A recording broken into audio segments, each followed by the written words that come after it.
Hey everyone, Brian here, and I'm here to give my review on last night's Monday Night Raw program. And I have to say it's probably one of the best Fallout Raw, best Raws or post-Raws after a pay-per-view that I've seen, even if it's not a big pay-per-view like WrestleMania or SummerSlam or Survivor Series or Royal Rumble. But I have to say it was pretty good. I mean, as I mentioned in my review of Extreme Rules, I thought the pay-per-view was excellent, you know. And the follow-up, if you will, on Raw didn't disappoint either. The highlight for me, and I think it was the highlight for everybody, and I kind of talked about this, kind of hinted at something about this in my review of Extreme Rules. But the thing that really was the highlight for a lot of fans, including myself, was finally, after, I guess you could say 4 to 3 years or whatever, Vickie Guerrero finally gone from Real Wrestling Entertainment. I mean, this was a moment that a lot of people had been waiting for. I mean, personally, I thought one of the McMahons were going to come out and fire her as the general manager and make her the manager of Edge, since she always wants to help him out. Because technically, when you look at it, her role as general manager both on Raw and SmackDown, while she was general manager on SmackDown, that's all it really was. Nothing more than her being the manager of Edge. Except she had power. That's all it was. Just her being a regular manager. That was it. That's all it was. And then, but then, you know, her moving to Raw, the same thing. It's like she's just a manager of these guys associating with her, but she has power. I mean, I admit she was trying to be unbiased and everything, but I think, you know, I think WWE decided they just wanted to keep her the way she was, and, well, yeah, but, well, you know, they tried to make her unbiased a couple of times. I think last year they wanted to see what would happen if she did become a fan favorite, or they tried to do it that way, but I think they kind of realized, you know, just like Jim Ross quoted one time about Steve Austin, and how the fans are the ones that decided how they wanted Steve Austin. The same way with Vickie Guerrero. Fans voiced their opinions, and their opinion was they still hated this woman, no matter how hard you tried to turn her into a babyface last year. They still hated her. But overall, this is probably one of the biggest, most historic moments, and probably the most highest rating moments that WWE is ever going to have for Raw, because it got the loudest ovation I think anybody's ever heard. I mean, except for later on that night, and I'll get into that in a minute, but probably the loudest ovation in Raw history, because, you know, finally, someone they hate more than anything is gone. Now, we apparently found out the reason online later on, like today, that the reason she's gone is, well, of course, as I mentioned yesterday and they confirmed today, she gave her notice about a few weeks ago to WWE that she was leaving so she could spend more time with her daughters. I think what it was is she finally had enough money secured away so that she and her daughters can be okay. She will be perfectly fine. So that's a good sign of everything. And you know, like I said, you know, as a fan, you know, this is what we've been waiting for. We've been wanting to see her gone from World Wrestling Entertainment. And you know, as a fan of wrestling, I kind of liked her heel character a little bit. I mean, I like the fact that you take all the superstars and divas from all three bands combined, and she ends up being the most hated out of them all.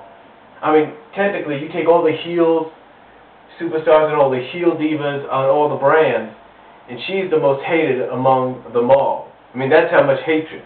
I mean, the hatred that the fans have for those heel superstars and heel divas, nothing compared to what the fans had for Vickie Guerrero.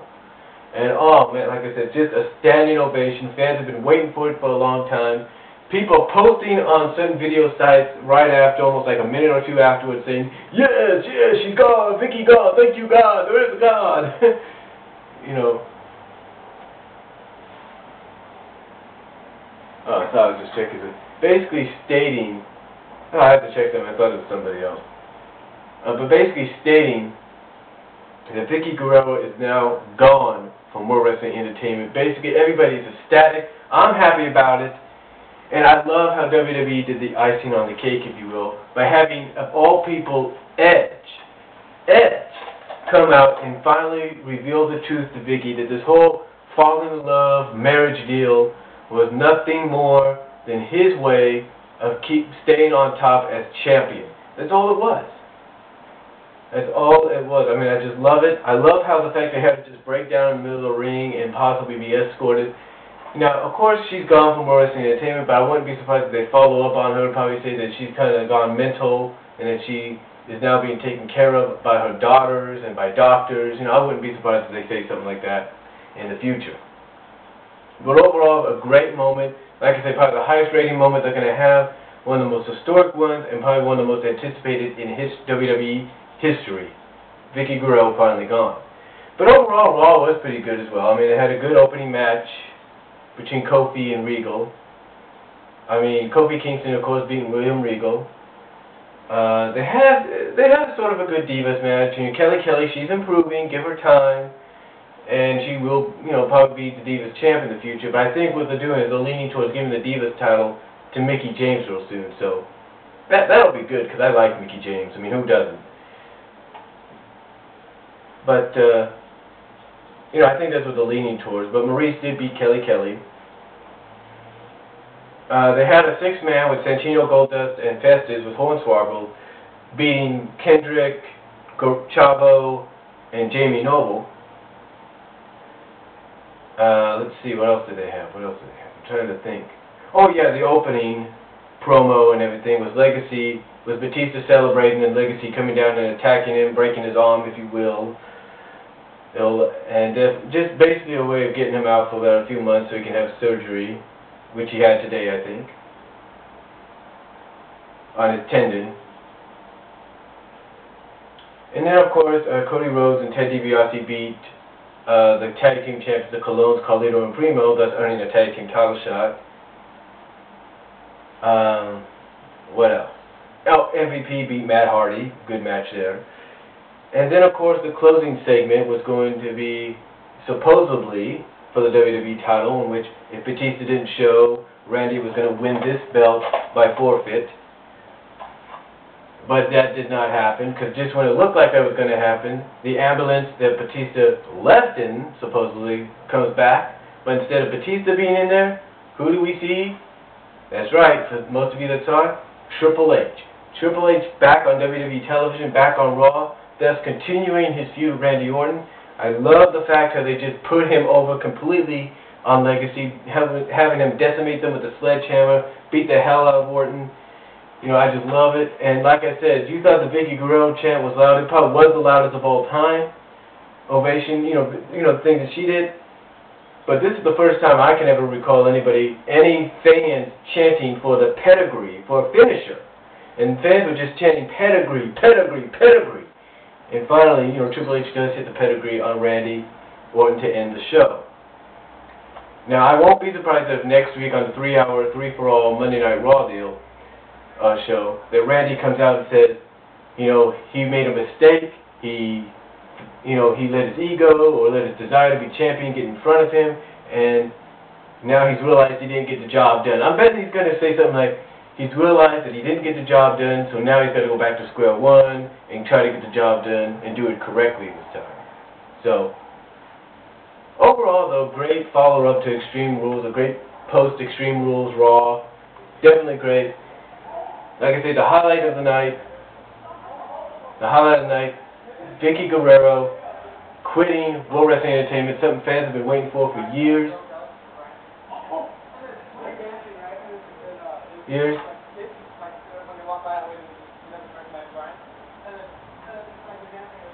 Something that, those were some neighbors walking by. But fans have been waiting for this for years. Vickie Guerrero finally gone from World Wrestling Entertainment. Like I said, the highlight of the night, probably the most anticipated moment in WWE history. Loudest ovation I can ever remember. And that's all I can say. Raw was pretty good. I give it an 8 out of 10. Well, not an 8 out of 10. I'm going to give it a 9.5 out of 10 because it was a great, like I say, post-Extreme Rules Raw. Like I said, most anticipated moment. Vickie Guerrero finally gone from World Wrestling Entertainment. Something that fans have been waiting for years. And that's all I can say. And I'm Brian saying thanks for watching. God bless. Talk to you all later.